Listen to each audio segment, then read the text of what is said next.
Good afternoon, all of you. Today I going to teach you our second lesson in paper first, that is periodic classification of element.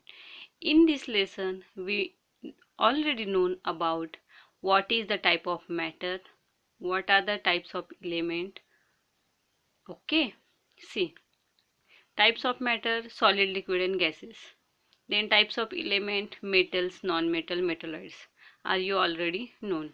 Today we learn about classification of element. In classification of element, all the atoms of element are of only one type.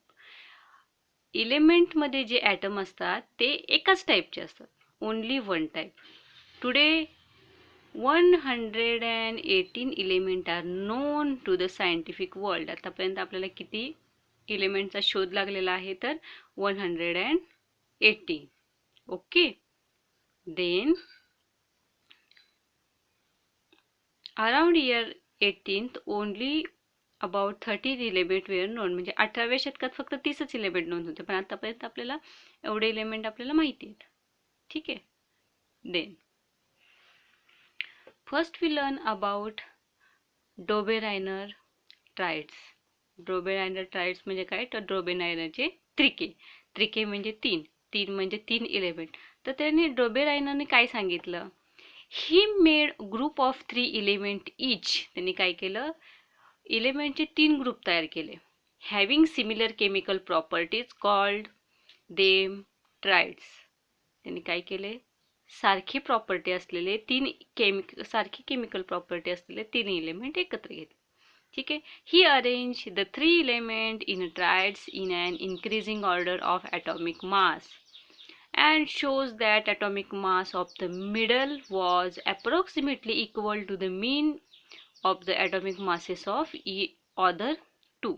पहिल्यांदा त्यांनी काय केलं, chemical properties असलेले 3 element एकत्र घेतले.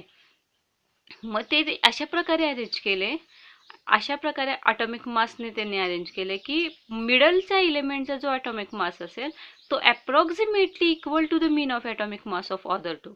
म्हणजे मधल्याचा जो ॲटॉमिक मास असेल तो पहिल्या आणि तिसऱ्याच्या ॲटॉमिक मासच्या मीन एवढा असणार आहे. ठीक आहे. हे कुणी सांगितलं, डोबेरायनरने सांगितलं. तर मग हे कशा पद्धतीने सांगितलं, तर त्यांनी एक टेबल सांगितलं बघा. त्यामध्ये बघा Li, Na आणि K. Lithium 6.9 actual atomic mass. मग त्यांनी काय केलं, मीनचा फॉर्म्युला वापरला, A+C पहिला आणि तिसरा अपॉन 2, कारण आपल्याला ॲप्रॉक्सिमेटली मीन काढायचं आहे त्याचा. मग सोडियमचा मीन काढण्यासाठी, कारण मधलं काय आहे Na म्हणजे सोडियम, मग त्यांनी काय केलं 6.9 प्लस 39.1 K म्हणजे potassium upon 2 23. Then actual mass of Na is 23. Element third actual mass of C म्हणजेच पोटॅशियम इज 39.1. समजलं. अशा प्रकारे काय केलं त्यांनी, हे त्रिके किंवा ट्रायड्स शोधून काढले. ओके. आणि याला नाव दिलं Dobereiner triads. Afterwards next scientist that is Newton's law of octaves. Newton law of octaves म्हणजे न्यूटनने काय सांगितलं, the English scientist John Newlands correlated the atomic mass of element to their property in a different way. मग त्यांनी काय सांगितलं, in year 1866 Newland arranged the element known at that time in an increasing order of their atomic masses. त्यांनी काय केलं, atomic masses प्रमाणे increasing ऑर्डरने element टेबलमध्ये मांडून घेतले. Okay. He started with the lightest element hydrogen and end up to thorium. बघितलं, ह्यांनी काय केलं, स्टार्ट केलं लाइटेस्ट म्हणजे सगळ्यात छोटा एलिमेंट कोणता आहे तर हायड्रोजन आहे. हायड्रोजन पासून सुरुवात केली आणि थोरियम पर्यंत त्यांनी त्यांचे हे तयार केलं, काय आपण म्हणू, एक लिस्ट तयार केली. He found that every 18th element had property similar to those first. 18th म्हणजे 8th म्हणजे 8व्या इलेमेंटची प्रॉपर्टी ही फर्स्ट इलेमेंट सारखी असते, हे त्यांच्या लक्षात आलं. For example, sodium is 8th element of lithium and both have similar property. लिथियमची आणि सोडियमची दोघांची प्रॉपर्टी कशी आहे तर सारखी आहे. Also magnesium show similar property to beryllium and chloride as shows similar with fluorine. मग त्याचबरोबर त्यांनी मॅग्नेशियम आणि बेरियम यांची अँड क्लोराईड यांची सुद्धा प्रॉपर्टी कशी तर फ्लोरीन बरोबर मिक्स होते. म्हणून त्यांनी ऑक्टावस सांगितलं. ऑक्टावस म्हणजे काय तर आपण जर म्युझिकल इन्स्ट्रुमेंट पाहिलं लॉ ऑफ ऑक्टावस तर बघा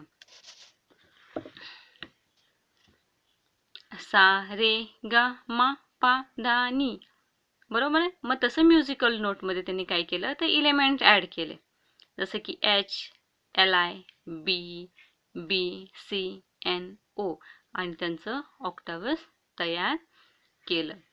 okay. Then many limitations were found in Newland octaves. पण त्याला बरेचसेच लिमिटेशन्स म्हणजे मर्यादा आल्या. मग त्या लिमिटेशन्स काय आल्या तर first, this law was found to be applicable only up to calcium.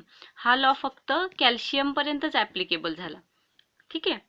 न्यूलँड fitted all known element in table of 7x8 that is 56 boxes. Newland placed 2 elements each in some boxes to accommodate all the known element in table. त्यांनी काय केलं काही element आहे ते 2 element एकाच बॉक्समध्ये त्यांनी fill केले. फॉर एक्झाम्पल को and NI, CE and LA and more, म्हणजे असे बरेचसेच आहेत. त्यांनी काय केलं एकाच बॉक्समध्ये फिल केलं. He placed element with different property under the same note of the octavus. त्यांनी आणखीन एक लिमिटेशन मग त्यांच्या काय आलं की सारखी प्रॉपर्टी नसून सुद्धा म्हणजे डिफरंट प्रॉपर्टी असून सुद्धा त्यांनी ते सेम नोटमध्ये ऑक्टावसच्या सारख्या नोटमध्ये टाकून दिलं. फॉर एक्झाम्पल, न्यूलँड प्लेस्ड मेटल को CO and NI under the note of DO along the halogen. ठीक आहे.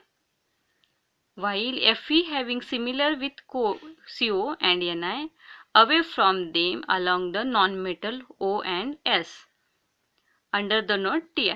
म्हणजे काय सांगितलं त्यांनी तर न्यूलँडने प्लेस केलं की CO आणि NI हे कुठं आले DO मध्ये अलॉंग विथ हॅलोजन, म्हणजे हॅलोजन बरोबर आले जे की त्यांची केमिकल प्रॉपर्टी ही वेगळी आहे.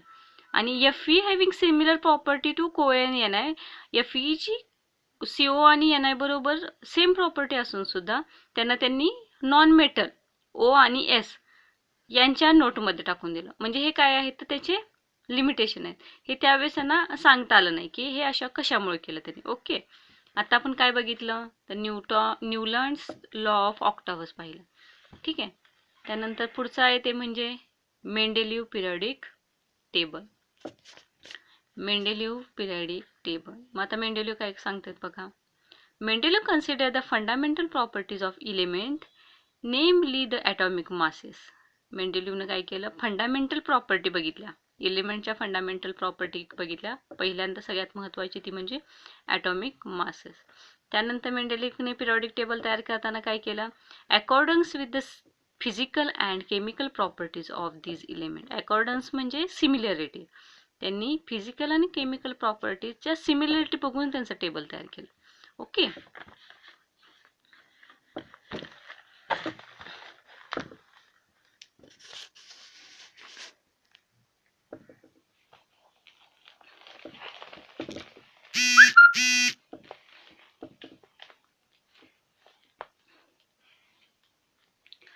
Mendeleev organized the periodic table on the basis of chemical and physical properties of element. मेंडेलिव्हनं काय केलं केमिकल आणि फिजिकल प्रॉपर्टीच्या बेसिसवरती पिरियडिक टेबल तयार केलं. On the basis of finding Mendeleev state the following periodic table. मग अशा पद्धतीने त्यांनी एक पिरियडिक टेबल तयार केलं. बघा इथं हायड्रोजन आहे, atomic number of hydrogen is 1, त्यामुळे त्यांनी ग्रुप 1 मध्ये टाकला. Li atomic number 7 group R2 O मध्ये टाकला. अशा पद्धतीने त्यांनी काय केलं त्यांचं एक पिरियडिक टेबल आहे ते तयार केलं. हे बघा The general molecular formula of compound shows as R2, R2O3, etc. in the upper part of Mendeleev periodic table are written as R2O, R2O3, etc. in present in system. तुम्ही हा chart व्यवस्थित बघायचा आहे म्हणजे तुमच्या लक्षात येईल की आपण काय आहे, यामध्ये काय आहे ते. ॲटॉमिक नंबर प्रमाणे त्यांनी त्यांचे अरेंजमेंट केले R2O, R2O या ह्याच्यामध्ये. ठीक आहे.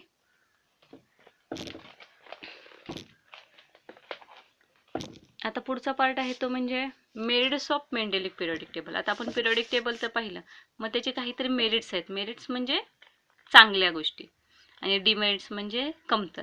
ठीक आहे. मेरिट्स काय आहेत तर merits first one, atomic mass of some element were revised as so as to give them proper place in the periodic table in accordance to their property. Atomic मासनुसार त्यांनी इलेमेंट जे अरेंज केले accordance म्हणजे त्याच्या प्रॉपर्टीनुसार ते अगदी योग्य केले. Proper place in the periodic table, त्यांना योग्य ती जागा पिरियडिक टेबलमध्ये त्यांनी दिली. ठीक आहे, फर्स्ट झालं. Second, Mendeleev kept vacant place in the periodic table of element not discovered still then. म्हणजे त्यांनी काय केलं, व्हॅकंट प्लेस म्हणजे रिकाम्या जागा ठेवल्या. कशासाठी? मेंडेलिक पिरियडिक टेबलमध्ये त्यावेळेस जे डिस्कवर झाले नव्हते इलेमेंट, त्या इलेमेंटसाठी त्यांनी रिकाम्या जागा ठेवल्या. ओके.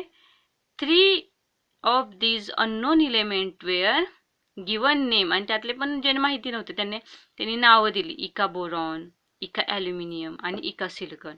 आणि नंतर जेव्हा त्यावर स्टडी झाला तर atomic mass were indicated as 44, 68, 72 respectively. Okay. Not only these but their property were also predicted. Later on the element were discovered and named cadmium, gallium and germanium respectively. बघा म्हणजे त्यांनी काय केलं, एक अंदाज बांधला आणि त्यांची जी जागा आहे पिरियडिक टेबल मधली ती काय केली, केप्ट व्हॅकंट, तशीच ठेवली, रिकामी ठेवली. आणि त्यांना नंतर त्यांनी नावं काय दिली, इका बोरॉन, इका ॲल्युमिनियम आणि इका सिलिकॉन. पण नंतर जेव्हा ते डिस्कवर झाले तेव्हा त्यांनी जे रिकाम्या जागा सोडलेल्या त्या अगदी बरोबर होत्या आणि मग त्यांना आपण परत नावं काय दिली, कॅडमियम, गॅलियम अँड जर्मेनियम. ठीक आहे, अशा पद्धतीने.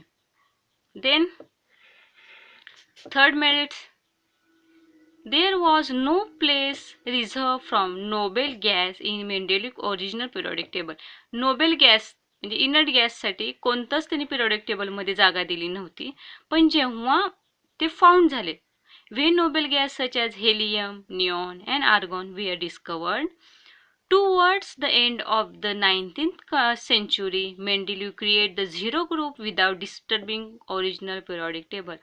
मेंडेलनी ओरिजिनल पिरियडिक टेबल आहे ते डिस्टर्ब न करता त्यांना झिरो ग्रुप म्हणून, का तर ते नोबेलच आहेत, ते इनर्टच आहेत, ते केमिकल रिॲक्शनमध्ये पार्टिसिपेट करतच नाहीत, म्हणून त्यांना झिरो ग्रुपमध्ये त्यांनी वेगळी जागा दिली. ओरिजिनल पिरियडिक टेबल डिस्टर्ब केलं नाही. हे झालं काय तर त्याचं मेरिट्स. आता पुढच्या तासाला आपण त्याचे डिमेरिट्स काय काय आहेत ते पाहू. तर आजच्या तासाला आपण काय काय बघितलं. पहिल्यांदा तर आपण बघितलं रोबेनाइन ट्रेड्स बघितल्या. त्यानंतर आपण दुसरं बघितलं काय तर न्यूलँड्स ऑक्टावस बघितलं. आणि आता आपण मेंडेलीव पिरियडिक टेबल बघतोय, त्याचे मेरिट्स पाहिलेत. डिमेरिट्स आपण पुढच्या तासाला पाहू. Okay okay then, thank you, bye, take care, have a nice day.